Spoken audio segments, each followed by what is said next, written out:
even though Samsung's next flagship phones in the S series won't come out for another 6 months. A lot of information about them has already been shared, making it seem like they're almost here.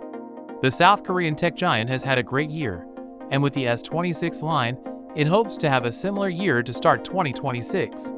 The show will look a little different this time though. There will almost certainly be a Pro model and an Edge model in the S26 series, which will replace the base model and the Plus model. The Ultra version will stay put. It is the company's crown jewel. Based on what we already know, the top-of-the-line model will remain the most popular. It will have the same 200-megapixel main rear camera with a wider aperture, 60-watt fast charge, and maybe even a bigger screen.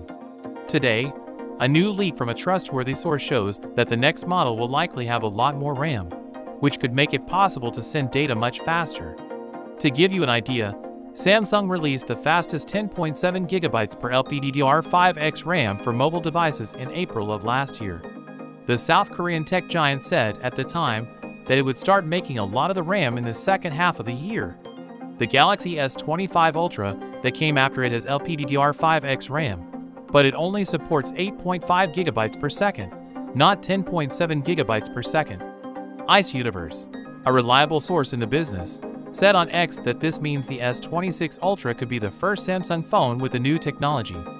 Putting that into perspective, the RAM could make data processing up to 25% faster than it was before.